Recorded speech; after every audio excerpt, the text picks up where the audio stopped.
Hey, I think a lot of undergrad AI academia group chats or communities are very, very dry. Not dry, even I think just scarce of conversation. Like no one talks in them, right? And I have a couple thoughts, like a couple reasons as to why that might be. I think first and foremost, when it comes to CS people in general, I do believe that the stereotype is like, okay, most people are socially awkward, myself included, and a bunch of other people, but to varying degrees. So I think that plays a role. Like if you don't know these people, it's harder to like, communicate like cool and interesting stuff. I think the second point, I think a lot of when it comes to undergrad at least, a lot of the conversation around tech, from what I've seen, is much more on the career laddering side, where it's like, oh, how can I improve my career, right? Because like if it's with your friends, it's easy to talk about ideas. Like I have my friends I talk about like cool tech stuff with, but like in general communities, like okay, who has a job, who's hiring, who can get me into another position in my life that I want to be in, right? I think those look, I think they really do hinder a lot of great conversations from happening. Well, the first point about being people being awkward, I do think um, I personally think that plays a bigger role, even though I don't think the stereotype is as strong. I feel as though when I enter denser CS areas, computer science areas, the stereotype becomes stronger and holds more truth. I don't mean that, and actually, I do mean that in a negative way because sometimes it's really annoying. Actually, um, I think what annoys me about the stereotype is that I think the stereotype kind of feeds into itself, where it's like people see that some CS people are like this, right? And they have like great jobs. And it's like, oh, I can be like this. I'm like, no, this is a terrible way to be as a human being. Please don't be like that. I don't think it's everyone. I think it's like, it's a select few, but like that thing, like it spreads. But I do think as time goes on and more people enter CS, it becomes more accessible. That stereotype is losing ground. So that's a really nice thing. But that being said, what I'm talking about here is the AI undergrad academia side of stuff. I think that stereotype does play a big role. 'Cause I don't know, even though AI is really, really big and AI research is really, really important, I haven't actually seen that many undergrad people like in AI in the sense of like, oh, they're doing research in AI. It's more so like they use AI tools, more so in the application layer than in like any other layer. Um, So maybe that's why. So maybe like you see, even though you see like the CS community really growing in terms of like the diversity of people, maybe in like the other niche areas, that's why like you're still seeing the same stereotypes. And with the career ladder stuff, I think that's just like a inevitable thing with like most communities like that. Um, but I do think one community I'm really, really impressed by is actually two. There's there's the University of Pittsburgh Computer Science Club. I think they've done an amazing job. I think the thing that actually made me love Pitt so much was them. They were just like, as someone who's been involved in multiple student organizations, it was like a dream come true seeing like how they were organized, seeing how they did stuff, seeing how people like not even like the leaders of the org, but like the people, just people who come to the events were invested in everything. That was really awesome. I think they've done a really great job. But in addition to that, I think Color Stack is like Nesby, but with like Hispanic people as well, and for CS more so. Um, they've done an amazing job. They have like a Slack, which is basically a professional man's Discord, which I think is silly. 'Cause I think just use Discord to be honest. But they have a Slack, and they have like this random channel. I think it's very, very active. They also have like a opportunities channel and other sub niches, which I'll get to in a second. And it's really awesome to see like people just come in, a bunch of random people talk to different random people, have great conversations. Sometimes you see like a really cool idea. I was like, oh dang, I'm gonna steal that. And it's like it's an amazing community. So that really impresses me as well.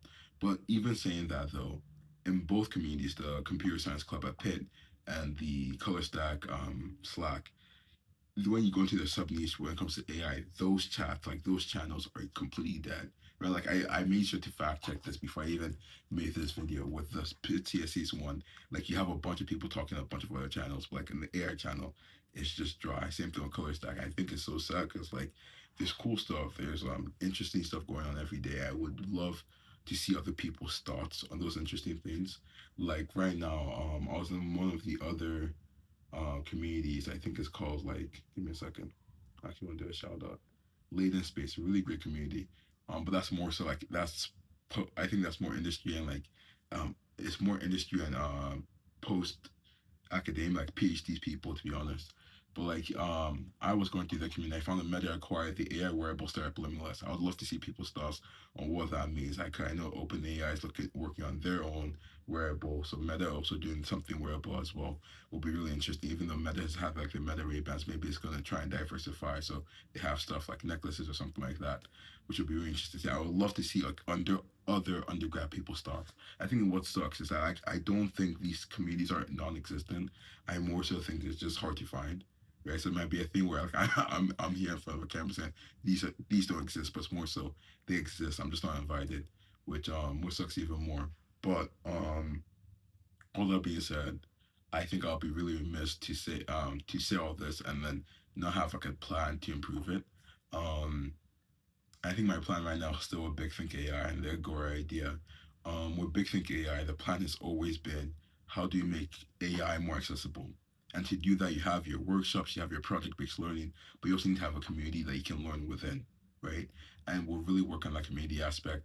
We're hoping to expand, like I said before, to include more members in the org so they can help plan like social events. Like, a bunch of orgs have their gingerbread cookie, gingerbread house making thing. I've never gone to one though. They have a bunch of social events. We want to do more of those because once we can do that, people remember faces, people start conversations, those conversations flow into the channel, and more people interact, right? We also just want to have we want to also have other ways to just engage people. Maybe like having more sub niches where people, because sometimes if you just have like one main channel, it may feel like very niche to post something there, and maybe people are like discouraged by that. So maybe having more sub niches could really help with that. I do think there's a desire. Like every now and then, there's another org. I don't want to like diss them because they're like the AI ML club. I think we have more members. No offense. But then someone a couple of days ago was complaining about how like no one talks in the thing. And I do agree because like I know we're active, but last time I saw like they did like a VAG workshop and I was like that was the only thing you've done like the whole semester I believe. So it's really weird. Like they have a bunch of members as well, but then nothing is really going on. I do say like even though we have a couple of stuff, we're kind of a similar bill. I think that's not good in general. I think people really do want a community where they can come to and just like learn and talk. Um, yeah, and then with Agora is meant to be this thing where it's like very community focused. Like it's less about like oh we're going to do workshops. It's more so Agora is meant to be like a student org. We have like the sense of like the Greeks Agora where people come in and share ideas, do talks, and just debates and conversations. I have no idea how I'm going to do it because I think one thing I really suck at when it comes to stuff like this is finding another person to build with. That's like that's if I'm being very honest, I think that's like the why I struggle with hackathons because with hackathons if I can't do something by myself, I'm just not going to do it. Besides like the first hackathon I did, because I met like a couple people there. I had mutual friends there, so that helped a lot.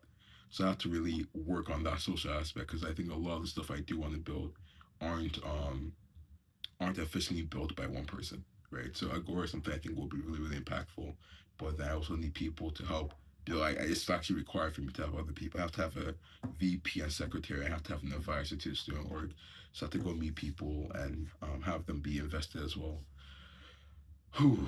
And then also with the quantum stuff going on, I really am interested. I really am interested in 2026 because once that thing starts, I can see how those type of conversations are modeled, and I can model Agora off of that with a quantum thing. I said yesterday, but it's meant to be like you have a bunch of different quantum researchers from around the country who come to like UMD every Monday to do a talk about something. So people from MIT, NIST, like they're doing some crazy stuff, and it's really interesting. So I've been fortunately chosen to be one of the people who represents Duke Quantum there to learn what's going on and just kind of take that information like and do stuff with it and also just ask a lot of questions. I really love asking questions, so I'm really excited for that role.